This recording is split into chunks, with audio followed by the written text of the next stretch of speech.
খুব ভালো লাগলো আজকে সকালবেলায় আপনাদের সবার সঙ্গে বসার জন্য। আমি আপনি বলবো না তুমি বলবো, এটা নিয়ে বাকি সবাই কিন্তু সংগতি করতে হবে। খুশি হয়েছি যে সবাই আমরা একত্রে বসতে পেরেছি। আমরা আজকে এই কামরায় যারা বসে আছি তারাই সম্মিলিতভাবে বাংলাদেশ সরকার, মহা শক্তিধর একটা সমাবেশ। আমরা যা করি, যা চিন্তা করি, যা পরিকল্পনা করি, সেটাই সরকার, সেটাই সরকারের চিন্তা, সেটাই সরকারের ভাবনা, সেটাই সরকারের কর্তব্য। কাজেই মহাশক্তি নিয়ে আমরা কি কাজ করব, কি কাজের জন্য আমরা তৈয়ার, কি কাজে আমরা সফল, কি কাজে আমরা বিফল, সেগুলোই আজকে সমাবেশের আলোচ্য বিষয়। সেখানে কাউকে স্তুতি দিয়ে সময় নষ্ট করার কোনো সুযোগ নেই। এই স্তুতি বাক্য পরিহার করার আমরা একটা সিদ্ধান্ত নিলাম যে কোনো সভা সমিতিতে। স্তুতি বাক্য এটা খুব অগ্রহণযোগ্য জিনিস বলে আমরা চালু করব। আমরা বলছি এটাই সরকার। এটাকে যদি অন্যভাবে বলতাম যে বাংলাদেশে যা কিছু করণীয়, সেই করণীয় দায়িত্বে আমরা সবাই আছি। এমন ভাবে যেমন চিন্তা করুন, আমরা একটা খেলা, ক্রিকেট খেলা কি ফুটবল খেলার খেলোয়াড়। আমাদের আজকে এই খেলোয়াড়দের সমাবেশ, প্রস্তুতি নেওয়া যে আমাদের স্ট্র্যাটেজি কি হবে, আমাদের অবজেক্টিভ কি হবে, আমাদের কার কি করণীয়, এগুলো ঠিক হয়। আজকে যে সময়টুকু আমরা পেলাম সবাইকে একত্র করে, সারা দেশের থেকে সবাই এসছে তোমরা, এটাই ঠিক করা। আমরা টিম হলাম কিনা, যদি এটা বাংলাদেশ সরকার হয়ে থাকে, বাংলাদেশ সরকারকে একটা টিম হতে হবে। এটা টিম ওয়ার্ক। এটা এমন না যে আমি আমার মতো করলাম, ওর মতো করলাম, এটা হয় না, কোনো কাজই হয় না।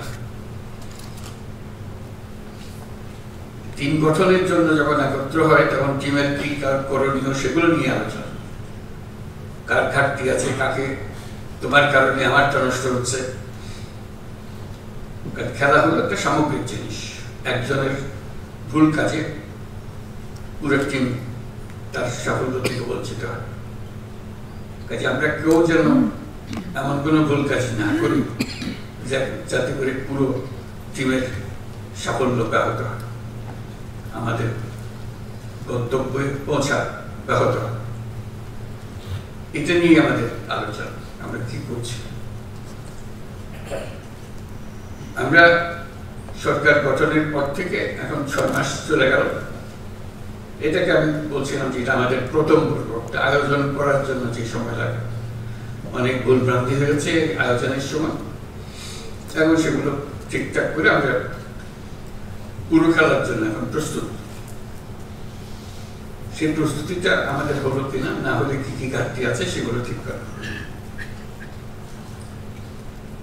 আমি অন্যভাবেও চিন্তা করছিলাম কথা বলে শোনার সময়, এটা যদি কোনো বড় কোম্পানির এক্সিকিউটিভদের একটা বৈঠক হতো, তাদের যারা শরীক হচ্ছে তারা কি বলতো, নিশ্চয়ই ম্যানেজিং ডিরেক্টরের প্রশংসায় সম্মিলিত হতো না। তারা বলতো আমি এই কাজ দিয়েছেন আমাকে, আমি এই কাজ করেছি, আমার এই সাফল্য হয়েছে, আমি ওই কাজ আরো এই কাজের জন্য প্রস্তুত। আমি দুভাবে দেখালাম। একটা হলো যে খেলার মাঠের খেলোয়াড় আর ব্যবসায়িক প্রতিষ্ঠানের ফিল্ড অফিসারদের তাদের বক্তব্য। সরকারের যে খেলোয়াড় যারা আমরা আছি তাদের এই ভূমিকা ওই দুই গোষ্ঠীর মধ্যে কোনোটার মতো হতে হবে, যে আমরা কি করছি, কি করার দরকার, কোথায় আমরা আটকে যাচ্ছি, সেগুলো নিয়ে আলোচনা হবে। নিশ্চয়ই আজকে উদ্বোধনী অনুষ্ঠানে হয়তো হচ্ছে না, অন্য সময় হবে। তো সেখানেও আমাকে প্রধান অতিথি বলাতে আমি একটু কষ্ট পেলাম, যেন আমাকে বাইরে রাখা হলো এই খেলার মাঠ থেকে। হওয়া উচিত ছিল তো আমার খেলার ক্যাপ্টেন, কিন্তু আমার করলে অতিথি। আমি অতিথি হিসেবে বক্তব্য রাখতে চাই না, আমি ক্যাপ্টেন হিসেবে বক্তব্য রাখতে চাই।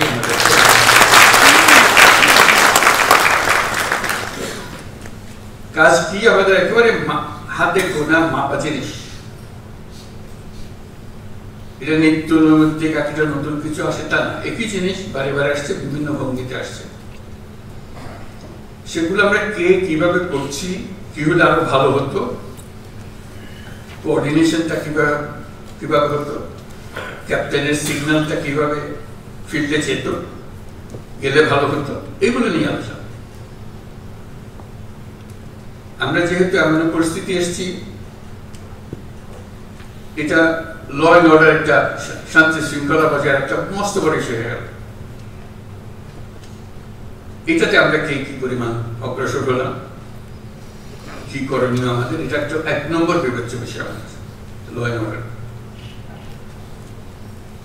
এটা যাতে আমরা বিফল না হই, কারণ এটাতে আমাদের সমস্ত অর্জন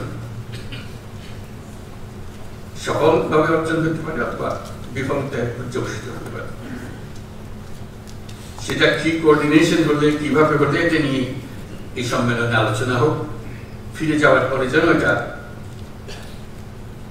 আর বোঝাবুঝির মধ্যে কোনো গলদ না থাকে। আমরা সেখানে কি কি বিষয় অন্তর্ভুক্ত সেগুলো তোমাদের খুব ভালো করে জানা আছে। পুলিশ প্রশাসনের কাজ কি, সিভিল প্রশাসনের কাজ কি, কোঅর্ডিনেশনের কাজ কি। কিন্তু এই যদি বলি ওর কারণে আমারটা হয় না, এটা বলে তো আমরা পার পাবো না। যেহেতু জেলার দায়িত্ব সামগ্রিকভাবে একজনের উপরে, তার সঙ্গে কোঅর্ডিনেশন করেই করতে হয় সবকিছু। আচ্ছা, সেই কোঅর্ডিনেশনের কি সমস্যা, নাকি পৃথক পৃথকভাবে হবে, সেগুলো পরিষ্কার করে নেওয়া, যাতে কাজ করতে গিয়ে আমরা অনিশ্চয়তার মধ্যে পড়ে না যায়। তো সেখানে আমাদের শৃঙ্খলা ভঙ্গ হলে কি করতে হবে, উপর থেকে নিচে পর্যন্ত চেইন অফ কমান্ড কিভাবে যাবে। এই নয় যে এটা আমার কাজ ছিল না, কাজে আমি আর মনোযোগ দিই নাই, এটা তো বলতে হবে না। আমরা তো সবাই মিলে সরকার, যেটার থেকে আমাদের উদ্ধার করতেই হবে। সেখানে নারী শিশুদের রক্ষা একটা বিশেষ দায়িত্ব, সংখ্যালঘুদের রক্ষা মস্ত বড় দায়িত্ব, কারণ এটার উপরে সারা দুনিয়া নজর রাখে আমাদের উপরে। আমরা সংখ্যালঘুকে কিভাবে তাদের সঙ্গে ব্যবহার করছি, একটা ছোট্ট ঘটনা সারা দুনিয়াতে বিশাল হয়ে যায়। আমি সেই ভয়ের জন্য তাকে শান্তি শৃঙ্খলার কথা বলছি। এটা আমাদের দায়িত্ব, সরকারের দায়িত্ব হলো সকল নাগরিকের সুরক্ষা বিধান করা। আমি সংখ্যালঘু সম্প্রদায় তাদেরকেও বলেছি, আপনারা সংখ্যালঘু হিসেবে আমাদের কাছে দাবি করেন না, দেশের নাগরিক হিসেবে দাবি করেন। তার নাগরিক হিসেবে আপনার সংবিধান আপনাকে এই অধিকার দিয়েছে, সে অধিকার আপনি সরকারের কাছ থেকে পেতে হবে, সেটা আপনার দাবি পাওনা। আমাদের দায়িত্ব হলো এই যে টিম, সরকারের যে টিম, এটা নিশ্চয়তা দেওয়া যে সকল নাগরিককে আমরা সুরক্ষা দেব। কে কোন ধর্মে বিশ্বাস করে সেটা আমাদের বিবেচ্য না, সে দেশের নাগরিক, সেই হিসেবে সে তাকে আমরা রক্ষা করবো। এবং আমি এই সরকার তারও সরকার, কাজে আমি তারই সেবা করতে প্রস্তুত। এটা আমাদের একটা বড় কাজ। সামনে যে আমরা যে সমস্ত কর্মসূচি নেব তার মধ্যে এটা সবসময় হাইয়েস্ট মানে উচ্চতম স্থান থাকবে। তারপরে সমসাময়িকভাবে যে সমস্ত বিষয়গুলো হয়, যেমন বাজার দর, এটা নিয়ে বহু কথা হয়, সেখানে একটা প্রতিযোগিতামূলক ব্যবস্থা হতে পারে। আমার জেলার বাজার দর সবচেয়ে ভালো, একটা প্রতিযোগিতা থাকবে, আমাদের কাজের মধ্যে আনন্দ আসতে হবে। আমার জেলায় শান্তি শৃঙ্খলা সবচেয়ে আমি ভালো রাখতে পেরেছি, আমার জেলায় সবচেয়ে ভালো বাজার দর, সবচেয়ে কোনো চাঁদাবাজি নেই, বা যা যা অসুবিধা থাকে এক জায়গায় সেগুলো নেই, আমি সেটা করেছি। আমি প্রতিযোগিতায়, নিজেদের মধ্যে প্রতিযোগিতায়, খেলোয়াড়দের মধ্যে প্রতিযোগিতায় আমি করে আছি। সেই জন্য আমার মনে হয় আলোচনার মধ্যে একটা কিছু থাকা দরকার, একটা কাঠামো থাকা দরকার। র্যাঙ্কিং, জেলা জেলা, সব জেলা, 1 নম্বর জেলাকে, 2 নম্বর জেলাকে, 3 নম্বর জেলাকে, ক্লাসে যেরকম আমরা ফার্স্ট সেকেন্ড থার্ড করি, এটা তো হতে পারে আমাদের কাজের মধ্যে। আমরা কে কোথায় আছে, কোন অবস্থানে আছে, নাকি সবাই জেলা একরকম তো না, হয় না। এটা তার মধ্যে একটা প্রতিযোগিতা আছে। আমি 1 নম্বরে আছি, আমি 2 নম্বরে আছি, 3 নম্বরে আছি, একজন 64 নম্বরে আছে, একজনকে 64 নম্বরে থাকতে হবে। তার চেষ্টা হবে আমি যেন আর 64 নম্বরে না থাকি। আমি সার্বিক বিচারে আমি এখন অনেক ধাপে দিয়ে গেছি।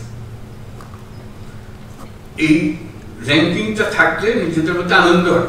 এটা কাউকে মন খারাপের জন্য না, এটা আনন্দের জন্য, যে আমি গতবার এই ছিলাম, এবার এই হয়েছে, গত বছর এই ছিলাম, এবার এই বছর এই হয়েছে। এটা পরিষ্কারভাবে আমরা দেখতে চাই। এটা প্রতিযোগিতার একটা মনোভাব আসুক, এবং সেই প্রতিযোগিতায় যদি আমি ক্রমাগতভাবে 6 মাস 1 বছর 1 নম্বরে থাকি বা 10 নম্বরের ভেতরে থাকি, তাহলে আমাকে একটা পুরস্কার দেবে, একটা রিকগনিশন দেবে। আমরা যখন বলবো সবাই, এটা পুরস্কার দেওয়া হবে যে হ্যাঁ, এটা গত বছর সারা বছর ধরে 1 থেকে 10-এর মধ্যে ছিল, ওঠানামা করেছে, কিন্তু 1 থেকে 10-এর মধ্যে বা 10 থেকে 20-এর মধ্যে, ইত্যাদি ইত্যাদি। এটা একটা বিষয় করতে পারে যে আনন্দ এবং কাজ দুটো একসঙ্গে মেলানোর জন্য, এবং তার স্বীকৃতি। এটাই জন্য বললাম, আমি যখনই এখানে আসার পরে, সরকারে আসার পরে, সরকারি কর্মকর্তা সবার সঙ্গে দেখা হয়, কথা প্রসঙ্গে একটা কথা প্রকারান্তরে শুরুতে, শেষে, মাঝখানে বলেন, আমি যখন ওখানে ডিসি ছিলাম, অমুক জায়গায় ডিসি ছিলাম, ডিসিটা তার সবচেয়ে স্মরণীয় অধ্যায়। তারা এখানে চলে এসেছে, বহু উচ্চতে অবস্থানে আছে, কিন্তু সবচেয়ে স্মরণীয় অধ্যায় হলো আমি যখন অমুক জেলার ডিসি ছিলাম, তখন আমি এই করেছিলাম। এটা একটা স্বাতন্ত্র, আমি নিজের ইচ্ছায় অনেকগুলো কাজ করতে পেরেছি সেখানে। এবং আমার একটা, তারপরে বহু জায়গায় চাকরি করেছি, বহু ধাপে চাকরি করেছি, কিন্তু ওটাই আমার স্মরণীয়, যেহেতু আমি আমার নিজেকে সেখানে প্রকাশ করতে পেরেছিলাম। এটাই শুধু নিজেকে প্রকাশ করা, নিজের ক্রিয়াশীলতা, সৃজনশীলতা, এগুলো প্রকাশ করা। গদবান্ধে একটা কাজ তো আছে, গতের মধ্যে থাকতে হয়, থাকি, কিন্তু তার মধ্যেও একটা সৃজনশীলতা আছে। এই সৃজনশীলতাকে কিভাবে প্রকাশ করা, এবং কিভাবে সেই সৃজনশীলতা প্রকাশ করেছে, আমরা যখন এরকম সম্মেলনে বসবো, কথাবার্তা বলবো, তাদেরকে সুযোগ দেবো যে তুমি কি করেছো বলো, এটা সবাইকে শোনাবো। সবাই শুনলো, হচ্ছে মজার জিনিস। তারপর কোনো আইনও আগে নেই, কিছু করেনি, কিন্তু বিরাট জিনিস বের হচ্ছে। অনেকে বলছে আইনে ছিল না বলে আমি করি নাই, করতে পারিনি, হয় অনেক সময় আমরা ব্যাখ্যা দিই। ওই আইন, যত আইন আছে সবার মধ্যেই এই কাজ করা যায়, এবং পরে দেখা গেল আইনটাকে উৎসাহিত করেছে, নিরুৎসাহিত করেনি।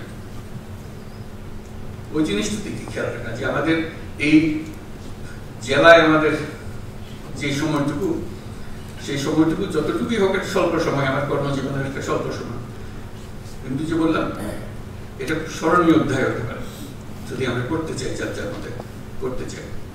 আমরা অনেক সময় এখানে বসে, ঢাকায় বসে অনেক সিদ্ধান্ত নিয়ে, সেটা জেলা পর্যায়ে গিয়ে কিভাবে প্রকাশিত হয়, কিভাবে এটা ইমপ্লিমেন্টেড হয় জানার কোনো সুযোগ থাকে না আমাদের। যেমন আমরা বারে বারে কথার মধ্যে আসি জন্ম নিবন্ধন, এটার কোনো মা বাবা আছে বলে আমার মনে হয় না। নিয়ম আছে কিন্তু মা বাবা নেই। আমি মধ্য বয়সে কিংবা শেষ বয়সে কোথাও যেতেছে একটা পাসপোর্ট দরকার, পাসপোর্ট করা হয়নি, জন্ম নিবন্ধন নাই বলে জন্ম নিবন্ধন লাগবে, আমার আপনাদের জন্ম নিবন্ধন কে করতে জানিও না, ইত্যাদি ইত্যাদি। কিন্তু পাওয়া যায়, পয়সা দিলে ঠিকই চলে আসে। পয়সা দিলে যখন ঠিকই চলে আসে তাহলে পয়সা না দিলেও আশা করে। এই সিস্টেমটা আমরা করতে পারছি না। এটা তো একজন নাগরিকের অবশ্য প্রাপ্য, আমার জন্মসনদ। সরকার ব্যবস্থা করতে পারে নাই বলে অজুহাত দিয়ে তো চলবে না, নিশ্চয়ই ব্যবস্থা আছে, কিছু একটা করতে হবে। ওই যে বললাম যে টাকা দিলে করে দিতে পারে সেটা সরকার কেন পাবে না? তাহলে আমাদেরকে সেই ব্যবস্থা করতে হবে। জন্মসনদ তার প্রাপ্য যে কোনো সময় যে বয়সে চায় তাকে দেওয়ার ব্যবস্থা করতে হবে। কি করতে হবে? ওই যে বললাম সৃজনশীল হতে হবে, এটা থেকে আমরা নিয়ম বের করতে হবে, কারণ ওইটার উপরে সমস্ত কিছু নির্ভর। সেই জন্মসূত্রে আমি বাংলাদেশে এটা একটা প্রমাণ, তাদের প্রমাণ। এই দলিল দিয়ে আমি ভবিষ্যতে যা কিছু করি। ওইটা না হলে এনআইডি পাওয়া যাচ্ছে না, এনআইডি না হলে পাসপোর্ট পাওয়া যাচ্ছে না, সব আটকে গেল সব। আমরা বলছি যে এটা সবার একই সঙ্গে তার সমস্ত কিছু হতে হবে। যদি আমার জন্মসনদ থেকে থাকে তাহলে আমি এনআইডি পাবো। এগুলো এখন অনলাইন পাওয়ার কথা, আমরা অনলাইন পাচ্ছি কিনা? পাসপোর্ট অনলাইন, এখন ই পাসপোর্ট হচ্ছে কিনা? এখনো দেখি ওই এমআরপি করছে। কেন হচ্ছে? আইন তো আছে। আমি বলছি রাতারাতি সব হয়ে গেছে, এটাও আমি আশা করি না। শুরু তো করতে হবে সেই কথার কাজটা করা, যে আমার এখানে আমার জেলাতে এমআরপি আর হবে না, এখানে সব ই পাসপোর্টে নিয়ে যেতে পারবো। যেহেতু আমাদের এই টিমের কাজ, যে টিম এখানে আমরা বসে আছি, এখানে আইন বানানো হয়, এটা আইন খাটানো হয়, নিয়ম মানা হয়। এগুলোতে আমরা কিভাবে যাবো? একটা থেকে একটা আমরা উত্তরণ কিভাবে করবো? বলছে যে এখন জমি রেজিস্টার করতে পারছে না, অমুক করতে পারছে না, কর দিতে পারছে না, সব এখানে আমরা সব শুনছি যে সব অনলাইনের ব্যবস্থা হয়ে গেছে। হয়ে যদি যায় সেটা বাস্তবায়ন হচ্ছে না, কিসে আটকে গেলাম? কেন এখনো জমির রেকর্ডপত্র আমরা অনলাইন পাই না, করতে পারি না, জমিকে বেচা কিনা আমরা করতে পারছি না? কি কি প্রত্যেকে আমরা ভূমি মন্ত্রণালয় বলছে যে আমরা সব করে ফেলছি, কিন্তু ইমপ্লিমেন্ট করতে পারছি না, ধীরে সুস্থ হচ্ছে। কেন হচ্ছে? এটি হলো আমাদের অপারগতা। খেলোয়াড় হিসেবে আমরা সেই কাজটা করতে পারছি না। সেই খেলোয়াড়ের যোগ্যতা অর্জন করতে হবে, যে আমাদের অনলাইন যেগুলো হয়ে গেছে, অনলাইনের সিরিজ হয়ে গেছে, অসংখ্য জিনিস অনলাইন। এটা কিন্তু এখানে বিল্ডিং এর প্রতি বসাও দেশে হয়, দেশে না হলে এটা করে লাভ থেকে এই জিনিস করে যে আমরা এটা দেশে অনলাইন মানে এটা অনলাইন, আর কিছু থাকবে না। সেটা বলে রাতারাতি করতে পারবো না, রাতারাতি হবে না, তো সেটা আমি বলি, কিন্তু একজন ফার্স্ট হবে, এটা করে বলছি। অনলাইনের জন্য এক জেলা ফার্স্ট হবে না, আমি সবটা করে ফেলছি, অথবা আমি ই পাসপোর্ট করে ফেলছি, এটা 100% আমাকে। আমি জমির যত কাজ আছে সব অনলাইন করে ফেলছি, ফার্স্ট হয়েছে। এটা তো হতে পারে, আমি সেকেন্ড হতে পারি, থার্ড হতে পারি, আমি লাস্ট হতে পারি, হবে না সে কথা ঠিক না। যাদের মধ্যে হয়েছে তারা কে কোন স্তরে আছে, এটাতে আমার যোগ্যতা, আমার কৃতিত্ব। এই বয়সে আমি দেশের এই টিমে, গভর্নমেন্ট সরকারের টিমে যুক্ত হয়ে কি কাজটা সমাধান করে দিলাম, আমার কন্ট্রিবিউশনটা কি? একটা হলো ঠিক আছে আমি করে ফেলেছি, তাদের বুঝ দেওয়া দরকার, বুঝ দিয়ে দিয়েছি, সেটাই আসলে আমি কি করেছি বুঝতে পারার বাইরে, যেটা আমার থেকে সেই আমিটাকে আবিষ্কার করা, অর্জন করা, সেই জিনিসগুলো না, সেগুলো হলো চ্যালেঞ্জ, সেগুলো হলো আজকে সেই সুযোগ। এখানে কারো রক্তচক্ষুর কারণে, কারো ধমকের কারণে কোনো কাজ করার প্রয়োজন নেই, অন্তত এই সময়টুকুতে। আমি নিজের মতো করে যেটা আইন, যেটা করার দরকার, দেশের জন্য যেটা করার দরকার, সেটা আমি করব। সেই কাজে আমি ব্যস্ত থাকবো, যাতে আমি করতে পারি। আরেকটা বিষয় বলে শেষ করবো, বেশি আলোচনা করবো না। শিক্ষা, শিক্ষার ব্যাপারে বহু স্তর আছে, আমি ওর মধ্যে যাবো না। শুধু তোমাদের কাছে এটুকু বলা, প্রাথমিক শিক্ষা একটু গিয়ে দেখা কি করা যায়, এটা একটু নজর দিলেই সবকিছু ঠিক আছে, আইনের কোনো অসুবিধা নেই। কেউ বলবে না যে না এটা করা যাবে না, করা যাবে, সেটা একটু দেখা দিলে, স্কুলের শিক্ষকদের সঙ্গে কথা বললে, অনেক অনিয়ম বেনিয়ম আছে, সেগুলো তো আছেই, তার মধ্যেও যদি একটা নিয়ম সৃষ্টি করা যায়, একজন জেলা প্রশাসক বললে একটা সৃষ্টি করা যায়, তার সেই ক্ষমতা আছে। শুধু একটু নজর দেওয়ার ব্যাপার। সারা দেশ জুড়ে অসংখ্য প্রাইমারি স্কুল, যার যার মধ্যে শেষে চলে। আমি অসংখ্যতে যাওয়ার কথা বলছি না, কিন্তু দুই একটাতে গেলে আরেকগুলো খবর পাই, অথবা ওইটার অভিজ্ঞতা 10 জনকে বললে তারা শুনে যে হ্যাঁ ঠিক তো, ওটা তো আমরা করতে পারতাম না। এই ছোট ছোট কাজ, বড় কাজের কথা বলি, বড় কাজ তো আছেই, কিন্তু করবো। এই ছোট কাজগুলো দিয়ে কিন্তু বড় কাজটা হয়। মানুষ বলে যে হ্যাঁ ওই সবচেয়ে, আমাদের সময় যেমন উনি যখন ডিসি ছিলেন আমাদের এখানে, উনি এই কাজটা করে গেছিলেন। এটা কোন স্মৃতি আমাদের নাগরিকদের কাছ থেকে শুনি। উনি যখন অমুক যখন ডিসি ছিল, উনি এই কাজটা করে গেছিলেন। অবদানটা মানুষ স্মরণ করে, মানুষ বলে না। ওই যে অবদানটা হয়েছে সেটা ব্যক্তিগত, আচ্ছা এটা সরকারের হুকুমে হয়নি, সরকার সবাইকে হুকুম দিচ্ছে, কিন্তু এই ব্যক্তিগত ভাবে সেটাকে অন্য রকম ভাবে, অন্য ভঙ্গিতে নিয়ে এসছে এবং মানুষের মন জয় করেছে। মানুষ তাকে বহু বছর পরেও স্মরণ করছে, যখন এসেছে তখন আমাদেরকে হয়ে গেছে।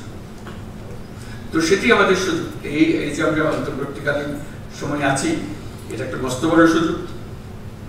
আমাদের হাতে অনেকগুলো কাজ, এবং খুব সহজ কাজ, কঠিন কাজ না। এবং আমি বলছিলাম 100% করতে হবে। আমি বললাম যে 10% করো, 20% করো, 30% করো, 1 নম্বর হও, 1 নম্বর হওয়ার চেষ্টা করো। কারণ তোমরা তো সবাই একই গাড়ির মধ্যে, একই পরিস্থিতিতে আছো। 1 নম্বর হওয়ার মধ্যে অনেক আনন্দ। আমি করে ফেলেছি, আমি সবার আগে আমি করে ফেলেছি। এই যে আনন্দটা পাও, সে আনন্দ থেকে নিজেকে বঞ্চিত করে না। এই অন্তর্বর্তীকালীন সময় এই সুযোগটা পূর্ণ মাত্রায় তোমাদের আছে, আশা করি এটা গ্রহণ করবে। তোমাদের এই আলোচনা এবং এই পরস্পরের যোগাযোগ, এটা আনন্দদায়ক এবং সফল হোক। আমাদের এই অন্তর্বর্তীকালীন সময় আমরা যেটুকু তোমাদের মাধ্যমে করতে পারবো, তোমাদের কারণে আমরাও যেন স্মরণীয় হতে পারি।